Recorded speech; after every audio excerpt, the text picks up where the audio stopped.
नमस्कार, आपका स्वागत है।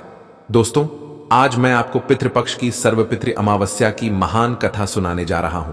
इसीलिए आप इसे ध्यान से जरूर सुनें, क्योंकि इस कथा में हम आपको यह भी बताएंगे कि सर्वपितृ अमावस्या के दिन क्या करना चाहिए और क्या नहीं करना चाहिए। वीडियो में हमने संपूर्ण जानकारी दी है, तो वीडियो अंत तक जरूर देखना। तो चलिए, सर्वप्रथम हम एक कथा के माध्यम से आपको झांक कराते हैं। सर्वपितृ अमावस्या की कथा। तो मित्रों, प्राचीन काल की बात है। पितृपक्ष के अवसर पर एक जिज्ञासु ब्राह्मण के मन में अनेक प्रश्न उठे। आखिर पितृपक्ष का महत्व क्या है? श्राद्ध और तर्पण क्यों किया जाता है? पूर्वजों की आत्माओं को शांति देने के यह कर्मकांड क्यों आवश्यक हैं? इन्हीं प्रश्नों के उत्तर पाने के लिए उस ब्राह्मण ने ध्यानस्थ होकर धर्मराज यम का आह्वान किया। उसकी सच्ची श्रद्धा और जिज्ञासा को देखकर यमराज प्रकट हुए। ब्राह्मण ने आदर पूर्वक यमराज को प्रणाम किया और विनम्र स्वर में पूछा, हे धर्मराज, कृपया बताइए कि पितृपक्ष का इतना अधिक महत्व क्यों है? हम पितरों का श्राद्ध और तर्पण क्यों करते हैं? क्या वास्तव में इन क्रियाओं से हमारे पूर्वजों को शांति मिलती है? यमराज ने गंभीर किंतु करुणामय स्वर में उत्तर दिया, हे ब्राह्मण, तुमने अत्यंत महत्वपूर्ण प्रश्न पूछा है। पितृपक्ष पूर्वजों को समर्पित वह पावन काल है जब संतान अपने पितरों के प्रति कृतज्ञता व्यक्त करती है। श्राद्ध और तर्पण के द्वारा उन्हें तृप्ति और मुक्ति प्रदान की जाती है। इसके महत्व को भली भांति समझाने के लिए मैं तुम्हें एक प्राचीन कथा सुनाता हूं। ध्यानपूर्वक सुनो। यह कथा गरुड़ पुराण में वर्णित है और पितृपक्ष के महात्म को उजागर करती है। जो भी मनुष्य इस कथा को ध्यानपूर्वक सुनता है, उसके में 32 अपराध माफ कर देता हो। ऐसे मनुष्य की कभी दुर्गति नहीं होती है। उसके पितृ उससे संतुष्ट होते हैं और लंबी आयु तथा धन धान्य प्रदान करते हैं। इसीलिए हे ब्राह्मण, तुम इस कथा को ध्यान से सुनो। यमराज इतना कहकर उस ब्राह्मण को एक प्राचीन घटना सुनाने लगे। प्राचीन काल में मध्य देश में धनशर्मा नाम के एक पुण्यतमा ब्राह्मण रहते थे। वे सत्यनिष्ठ, सदाचारी और वेद शास्त्रों के गहन झाता थे। उनके स्वभाव में पाप का लेश मात्र भी नहीं था। भगवान विष्णु में उनकी गहरी आस्था थी और वे प्रतिदिन नियम पूर्वक पूजा पाठ करते थे। एक दिन की बात है। श्रावण की वर्षा ऋतु बीत चुकी थी और भाद्रपद मास चल रहा था। धनशर्मा श्राद्ध के लिए आवश्यक कुशा, पवित्र घास और अन्य सामग्री लेने पास के एक घने वन में गए। दोपहर का समय था और वन में दूर दूर तक सन्नाटा पसरा था। केवल पत्तों की सरसराहट और कुछ पक्षियों की आवाजें सुनाई पड़ रही थीं। धनशर्मा मन ही मन मंत्रों का जाप करते हुए निर्भय भाव से जंगल में आगे बढ़ रहे थे। धनशर्मा वन में कुछ एकत्र कर ही रहे थे कि अचानक उनकी दृष्टि एक अद्भुत किंतु भयावह दृश्य पर पड़ी। सामने कुछ ही दूरी पर विशाल वृक्ष के नीचे 3 आकृतियां खड़ी थीं। पहले तो धनशर्मा को विश्वास नहीं हुआ। वे 3 मानवाकृति जैसे प्राणी थे, परंतु उनके स्वरूप बड़े भयंकर थे। वे वास्तव में 3 महारथ थे जिनका रूप देखकर सामान्य मनुष्य भय से मूर्छित हो जाता। धनशर्मा ने उन प्रेतों को ध्यान से देखा। उनके केश बिखरे और सीधे ऊपर को खड़े थे, मानो वर्षों से संवारे ना गए हों। उनकी आंखें अंगारों जैसी लाल चमक रही थीं। दांत काले और लंबे दिखाई दे रहे थे, नुकीले जैसे किसी जंगली पशु के हों। तीनों के शरीर अत्यंत कृश और मरियल थे। पेट पीठ से लगा हुआ सिर्फ हड्डियों का ढांचा जैसे बचा हो। उनकी नसें उभरी हुई थीं और वे पीड़ा से जान पड़ते थे। धनशर्मा ने इतने भयानक प्राणियों को एक साथ पहले कभी नहीं देखा था, परंतु आश्चर्य की बात यह थी कि इतने भयंकर दृश्य के बावजूद धनशर्मा तनिक भी भयभीत नहीं हुए। उनके मन में ईश्वर का दृढ़ आश्रय था और सत्य पर दृढ़ता से अडिग विश्वास। उन्होंने अपने भीतर साहस संजोया और आगे बढ़कर उन प्रेतों से बात करने का निश्चय किया। धनशर्मा धीमे कदमों से उनके निकट गए। तीनों प्रेतों ने भी उसे देखा और एक क्षण को मानो अचरज से स्थिर हो गए कि एक साधारण मानव उनकी ओर निर्भय होकर आ रहा है। धनशर्मा ने पूछा, तुम लोग कौन हो? तुम्हारी यह नारकीय अवस्था कैसे हुई? तुम्हें इस भयंकर योनि में कौन सा कर्म ले आया? एक पल को तीनों प्रेत चुप रहे। उनके गले से मानो घुटी घुटी सी आवाज निकल रही थी। धनशर्मा ने अपना परिचय देते हुए कहा, मैं एक ब्राह्मण हूं और भगवान विष्णु का दास हूं। मैं तुम लोगों को देखकर चिंतित हूं। मैं भय से व्याकुल और दुखी हूं, किंतु साथ ही मैं दया का पात्र भी हूं। मेरी रक्षा करो। अगर तुम लोग मुझ पर कृपा करोगे और मेरी रक्षा करोगे तो भगवान विष्णु तुमसे प्रसन्न होंगे और तुम सबका भी कल्याण करेंगे। धन शर्मा पूरी श्रद्धा से बोलते जा रहे थे। भगवान विष्णु बड़े दयालु हैं। वे ब्राह्मणों के हितैषी हैं। जो भी भक्तों पर दया करता है विष्णु उस पर अनुग्रह करते हैं। श्री हरि की महिमा अपरंपार है। उनका श्याम वर्ण अलसी के फूल के समान नीला है। वे पीतांबर धारण करते हैं। उनके नाम के श्रवण मात्र से सारे पाप नष्ट हो जाते हैं। वे अनादि और अनंत हैं। शंख चक्र और गदा धारण करने वाले अविनाशी भगवान हैं। उनके नेत्र कमल के समान सुंदर हैं और वे प्रेत आत्माओं तक को मोक्ष प्रदान करने की शक्ति रखते हैं। यमराज ने ब्राह्मण को कथा सुनाते हुए कहा, हे ब्राह्मण, जैसे ही धन शर्मा के मुख से भगवान विष्णु का पवित्र नाम निकला, वैसे ही उन पिशाच रूपी प्रेतों के हृदय में आश्चर्यजनक परिवर्तन होने लगा। अब तक क्रोध और पीड़ा से भरे जो प्रेत धन शर्मा के सामने खड़े थे, वे विष्णु नाम के प्रभाव से संतुष्ट और शांत होने लगे। उनके विकराल चेहरे के भाव बदल गए। जो आंखें क्रोध से लाल थीं, उनमें अब कोमलता झलकने लगी। जो रूखे शरीर दया भाव से विहीन थे, उनमें अब करुणा और उदारता का संचार होने लगा। वासुदेव श्री हरि के नाम मात्र से उनके हृदय पवित्र हो गए। धन शर्मा के भक्ति भरे वचनों ने उन प्रेतों को अभिभूत कर दिया।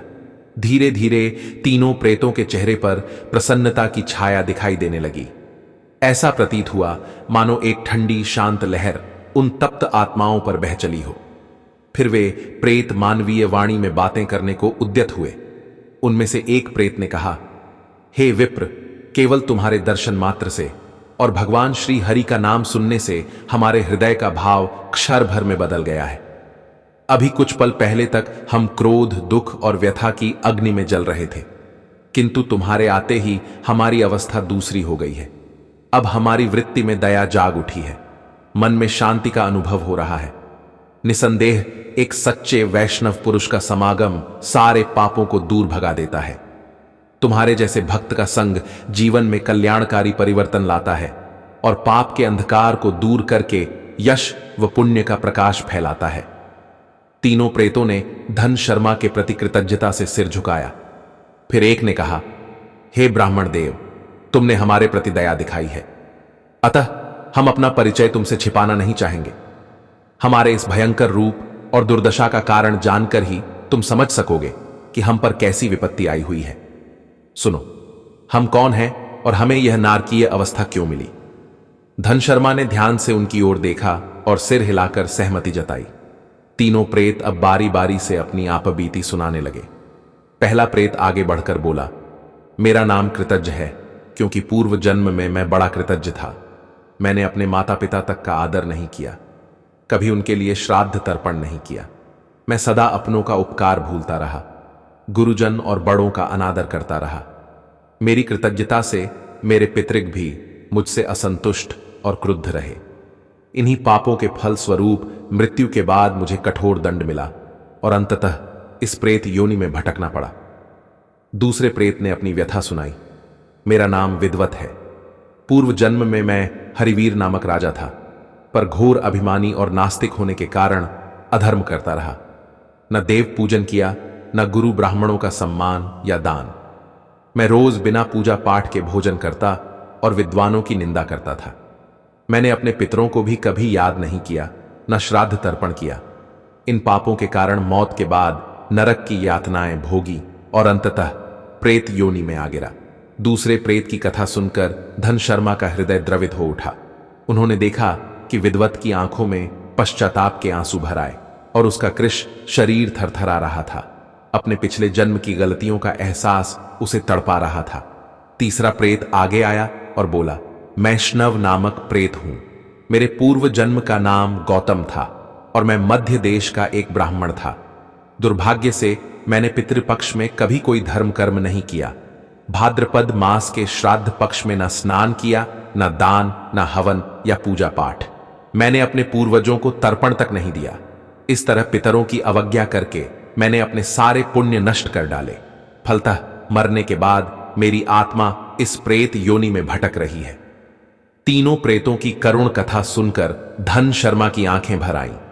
एक और भयंकर रूप वाले यह प्रेत सामने खड़े थे, जिनसे कोई भी अनजान व्यक्ति डर जाता, परंतु धन शर्मा के मन में अब उनके प्रति भय के स्थान पर अपार दया उपजी।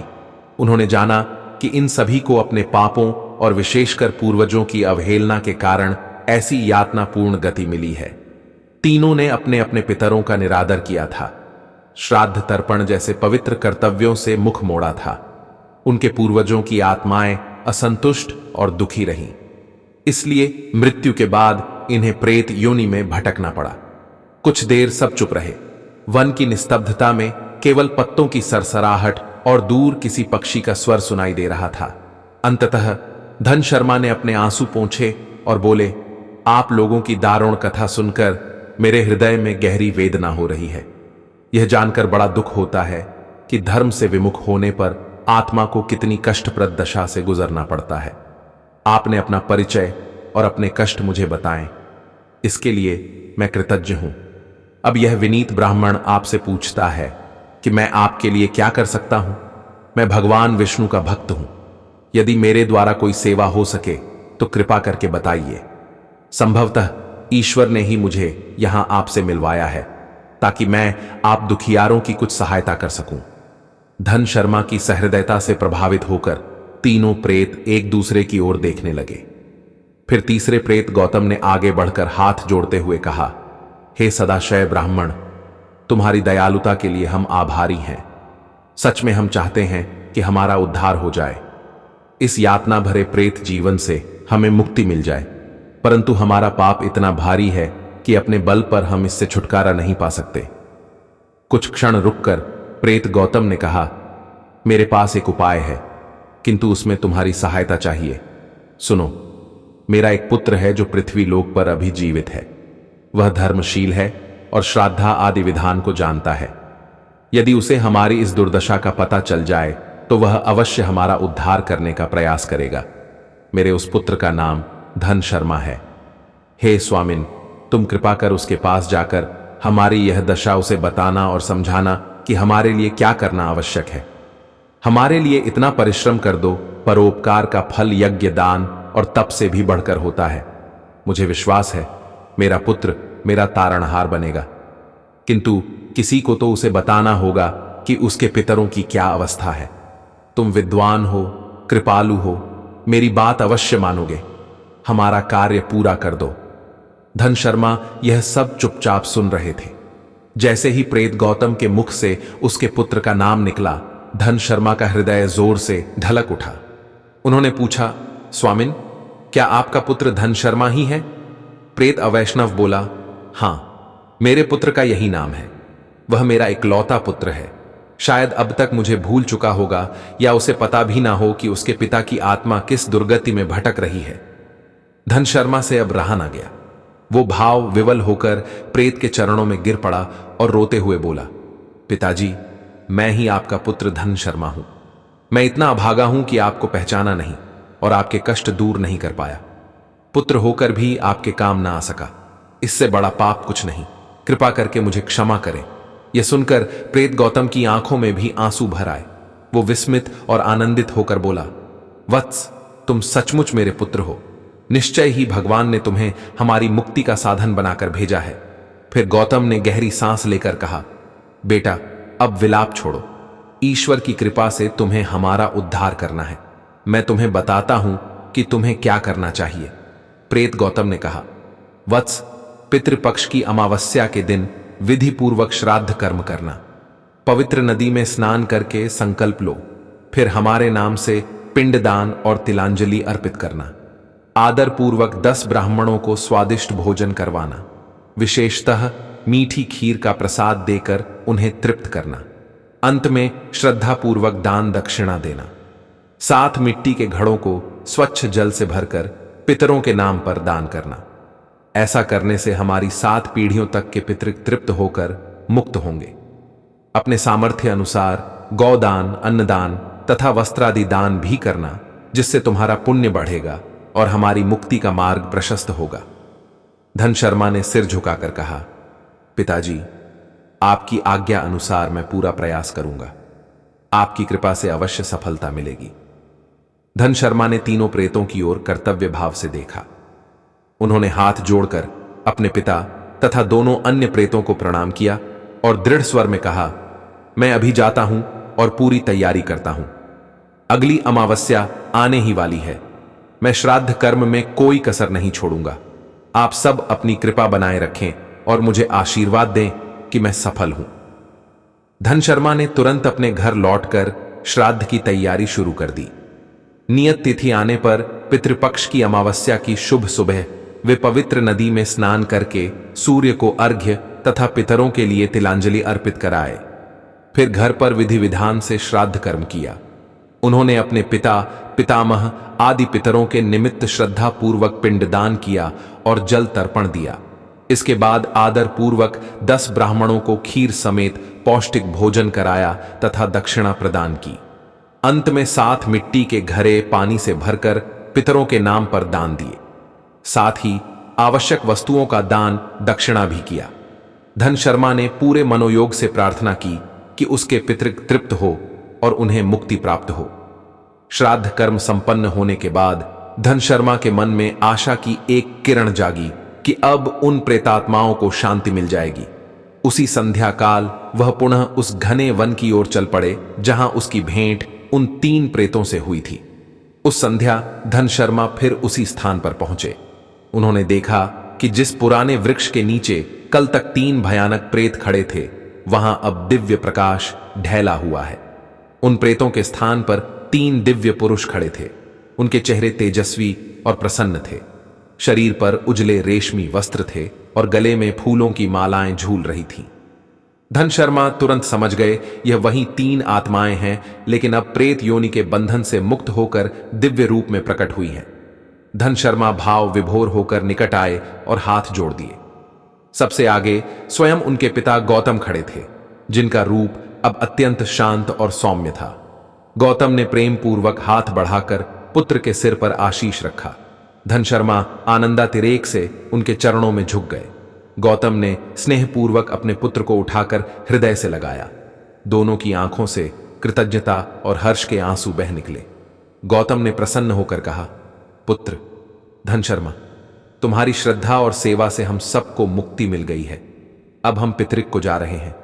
हमारे आशीर्वाद से तुम सदैव सुखी रहो, दीर्घायु और यशस्वी बनो। दूसरे और तीसरे दिव्य पुरुष हरिवीर और सुदास ने भी कृतज्ञतापूर्वक धन शर्मा को आशीर्वाद दिया। उन्होंने स्वीकार किया कि धन शर्मा के पुण्य से उन्हें भी प्रेत योनि से छुटकारा मिला है। दोनों ने उसे सुख समृद्धि और यश प्राप्ति का आशीष दिया। इतने में आकाश से एक अलौकिक रथ अवतरित हुआ जो प्रकाश से दमक रहा था। यमदूतों और विष्णु दूतों जैसे दिव्य सहायकों ने प्रकट होकर उन मुक्त आत्माओं का स्वागत किया। तीनों दिव्य पुरखे उस रथ पर सवार हो गए। विदा लेते समय गौतम ने प्रेम भरी दृष्टि से पुत्र की ओर देखा और हाथ हिलाकर आशीर्वाद दिया। धन शर्मा की आंखों से आनंद के आंसू बह रहे थे और हृदय में अपने पितरों के प्रति श्रद्धा व प्रभु के प्रति धन्यवाद के भाव उमड़ रहे थे। कुछ ही पलों में वह दिव्य रथ आकाश मार्ग से प्रस्थान कर गया और आंखों से ओझल हो गया। संध्या का स्वर्णिम प्रकाश धीरे धीरे मध्यम पड़ गया। धन शर्मा देर तक उस ओर निहारते रहे जहां उनके पूर्वज अंतर्धान हुए थे। उनके मन में अपार शांति थी। उन्होंने ईश्वर को प्रणाम किया और घर लौट आए। तभी यमराज की आवाज फिर सुनाई दी, इस प्रकार हे ब्राह्मण, धन शर्मा ने अपने पिता सहित 3 पितृशापित आत्माओं का उद्धार कर दिया। श्राद्ध, तर्पण और दान की महिमा से उन्हें प्रेत योनि से मुक्ति मिली और पितृक में स्थान प्राप्त हुआ। ब्राह्मण ने हाथ जोड़कर कृतज्ञतापूर्वक कहा, धर्मराज, इस अद्भुत कथा ने मेरी आंखें खोल दी। अब मैं भली भांति समझ गया हूं कि पितृपक्ष में श्राद्ध तर्पण करना कितना आवश्यक है। मैं वचन देता हूं कि अपने पितरों के प्रति कभी उदासीन नहीं रहूंगा और सदैव श्रद्धा से उनका श्राद्ध करूंगा। यमराज ने प्रसन्न होकर आशीर्वाद दिया। तथास्तु, जो भी इस कथा को सुनकर पितृकर्म में प्रवृत्त होगा, उसके पितर अवश्य प्रसन्न होंगे और उसे सुख समृद्धि का आशीर्वाद देंगे। इसके साथ ही धर्मराज यम अंतर्धान हो गए। इस प्रकार पितृपक्ष की यह पावन कथा समाप्त होती है। सर्व पितृपक्ष हिंदू धर्म में एक अत्यंत पवित्र और महत्वपूर्ण समय माना जाता है, जिसे पितृपक्ष या श्राद्ध पक्ष भी कहा जाता है। इस पखवाड़े में अपने पूर्वजों को याद कर उन्हें जल, तर्पण, पिंडदान और श्राद्ध द्वारा तृप्त किया जाता है। शास्त्रों में कहा गया है कि पितरों की कृपा से ही परिवार में सुख समृद्धि, संतान सुख, धन धान्य और घर में शांति बनी रहती है। इसलिए इन दिनों में किए गए कर्म अत्यंत फलदायी होते हैं। पितृपक्ष में सबसे पहला और मुख्य कार्य श्राद्ध और तर्पण है, जिसमें पूर्वजों के नाम से तिल, कुश और जल अर्पित किया जाता है। साथ ही पिंडदान कर उन्हें तृप्त किया जाता है। इस समय ब्राह्मणों और जरूरतमंद लोगों को भोजन कराना और दान देना सबसे बड़ा पुण्य माना गया है। मान्यता है कि जब ब्राह्मण गरीब, गौ, कुत्ते, कौवे और चींटियों को भोजन मिलता है तो वह अन्न पितरों तक पहुंचता है और वे प्रसन्न होकर आशीर्वाद देते हैं। पितृपक्ष में व्यक्ति को सात्विक जीवन जीना चाहिए। इस दौरान गीता, रामायण, विष्णु सहस्रनाम, गायत्री मंत्र या अपने इष्ट देव का जप करने से पितरों की आत्मा को शांति मिलती है और घर परिवार पर भी सकारात्मक प्रभाव पड़ता है। भोजन भी सादा और सात्विक ही करना चाहिए, जिसमें लहसुन, प्याज, मांस, शराब या तामसिक वस्तुओं का प्रयोग वर्जित है। इस समय साधारण और सादगीपूर्ण रहन सहन रखना सर्वोत्तम माना गया है। पितरों के स्मरण में श्रद्धा और भाव ही सबसे बड़ा माध्यम है। पितृपक्ष में सुबह जल्दी उठकर स्नान कर स्वच्छ वस्त्र धारण करना और सूर्य को अर्घ्य देना शुभ फल प्रदान करता है। दूसरी ओर पितृपक्ष में कुछ कार्य करने की सख्त मनाही बताई गई है, जैसे कि इस दौरान कोई भी शुभ कार्य, विवाह, नामकरण, मुंडन या गृह प्रवेश नहीं करना चाहिए, क्योंकि इस काल को केवल पितरों को समर्पित माना गया है और इसमें मांगलिक कार्य करने से उनका आशीर्वाद बाधित हो सकता है।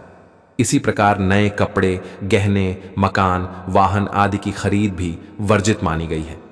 पितृपक्ष में बाल और नाखून काटना भी अशुभ माना जाता है, क्योंकि यह काल संयम और श्रद्धा का समय है। झगड़ा, अपशब्द और दूसरों का अपमान करने से पितर अप्रसन्न हो जाते हैं। इसलिए घर में वातावरण शांतिपूर्ण होना चाहिए। भोजन की बर्बादी बिल्कुल नहीं करनी चाहिए, क्योंकि अन्न को देवता और पितरों का प्रतीक माना गया है।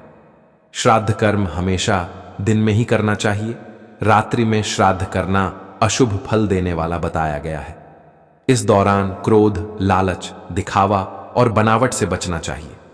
श्राद्ध का असली अर्थ श्रद्धा और भक्ति है, न कि केवल बाहरी प्रदर्शन। इसीलिए शास्त्रों में बार बार कहा गया है कि अगर कोई व्यक्ति गरीब है और दान करने में सक्षम नहीं है, तो भी वह सच्चे मन से अपने पितरों को स्मरण करके तर्पण कर ले। उतना ही फल मिलता है जितना बड़े यज्ञ या दान करने से मिलता है। संक्षेप में कहा जाए तो पितृपक्ष के पूरे पखवाड़े में व्यक्ति को अपने पितरों के स्मरण में सात्विक आचरण अपनाना चाहिए। श्राद्ध, तर्पण और दान से पितरों को तृप्त करना चाहिए और साथ ही धर्म, दया और सेवा के भाव को जीवन में उतारना चाहिए। वहीं दूसरी ओर विवाह, मांगलिक कार्य, मांस मदिरा का सेवन, झगड़ा फसाद और व्यर्थ दिखावा करने से बचना चाहिए। यही कारण है कि पितृपक्ष को श्रद्धा और संयम का पर्व कहा गया है। जब हम इस अवधि में अपने पूर्वजों को श्रद्धा और सादगी से याद करते हैं तो उनकी आत्मा को शांति मिलती है और वे प्रसन्न होकर अपने वंशजों को दीर्घायु, सुख समृद्धि और आरोग्य का आशीर्वाद देते हैं। और अपने पितरों के प्रति श्रद्धा और कृतज्ञता व्यक्त करना अत्यंत आवश्यक है। पूर्वजों का सम्मान करके, विधिपूर्वक श्राद्ध, तर्पण व दान करके न केवल उनकी आत्माओं को शांति मिलती है, बल्कि उनकी प्रसन्नता से हमारे जीवन की बाधाएं भी दूर होती हैं और कुल का कल्याण होता है। हर वर्ष आने वाला पितृपक्ष हमें याद दिलाता है कि हमारे अस्तित्व की जड़ें हमारे पूर्वजों में हैं। उनकी आत्मिक शांति के लिए किया गया छोटा सा प्रयास भी हमारे लिए अनंत पुण्य और आशीर्वाद लेकर आता है। अतः सच्चे हृदय से पितृआण उतारने का प्रयत्न करना चाहिए। आशा है आपको यह पौराणिक कथा रोचक और हृदय स्पर्शी लगी होगी। अब जब भी पितृपक्ष का समय आएगा, आप इस कथा को स्मरण करके अपने पूर्वजों की सेवा में तन मन धन से जुटेंगे। शास्त्रों में सत्य ही कहा गया है, पितृदेवो भव, अर्थात पितरों को देवतुल्य मानकर उनका आदर करें और पूजा अर्चना करें। इन्हीं भावनाओं के साथ अपने सभी पूर्वजों की पुण्य स्मृति को प्रणाम करते हुए मैं अपनी वाणी को विराम देती हूँ। अगर आपको यह कथा पसंद आई तो वीडियो को लाइक जरूर करें और कमेंट में जय श्री कृष्ण और जय पितृदेव अवश्य लिखें। साथ ही चैनल को सब्सक्राइब करना ना भूलें, जिससे हमारी कोई भी वीडियो आपसे छूट ना पाए। तो चलिए फिर मिलते हैं किसी अन्य कथा के साथ। तब तक के लिए धन्यवाद।